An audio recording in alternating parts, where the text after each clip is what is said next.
Welcome back sa aking channel, Tape Incorporated. Mukhang mahaharap na naman sa panibagong kaso matapos nitong gayahin ang logo ng isang local FB page ng Quezon Province Vlog. Panoorin at pakinggan ang buong detalye.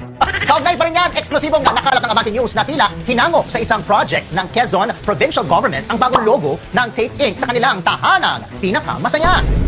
Nako, tila magiging tahanang pinaka-malungkot na nga. Dahil hindi pa man nakakaisang linggo pero pinuputak din agad ng bashers ang tahanang pinakamasaya ng Tape Inc. Sa oras nito, wala pa namang pahayag ang Quezon Provincial Government tungkol dito. Matapos ngang talunin ang legendary trio na sina Tito Soto, Vic Soto at Joey De Leon ang Tape Inc. sa Itbulaga copyright case, mukhang panibagong issue na naman ang kakaharapin ng Tape. Ito'y matapos mapag-alamang tila ginaya nito ang intro video at graphics ng isang local page ng Quezon na Biahelen. Makikita na bagamat may pagkakaiba ng kaunti ang dalawa ay parehas naman ang imahe ng nyog na siyang trademark ng tahanang pinakamasaya at Biahelen bilang isa sa mga tourism pages sa Quezon.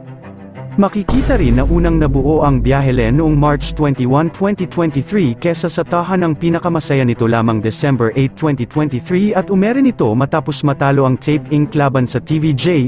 Bagamat wala pang pahayag ang Biahelen sa panggagaya ng Tape sa kanilang logo, ay mukhang panibagong problema na naman ito na kanilang kakaharapin dahil pwede na naman silang kasuhan ng panggagaya ng logo ng iba. Pero ayon pa sa ating pambansang issue analyzer, Real Talk Dar, at ang isyong ito ay mahahalin tulad din kasi sa movie nila Marian at Dingdong Dantes na Rewind, na copycat daw sa Hollywood movie.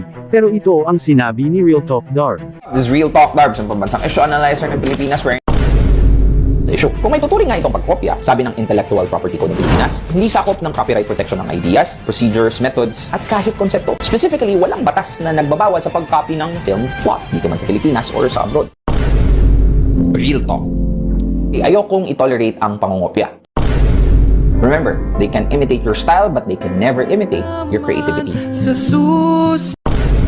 Kaya tahanang, pinakamasaya laban lang, hahaha parang wala na kayong pananagutan.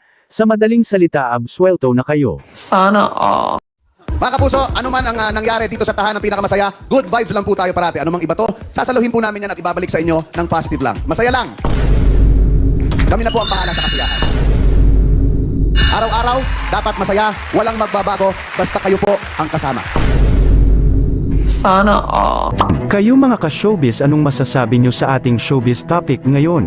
Kung may opinion kayo ay magkomento lang kayo sa aking comment section. At kung bago ka pa lang sa aking page, huwag kalimutan mag-like at follow, para lagi kayong updated sa showbiz trends na ina-upload ko, at mas pagbutihin ko pa ang paggawa ng mga video.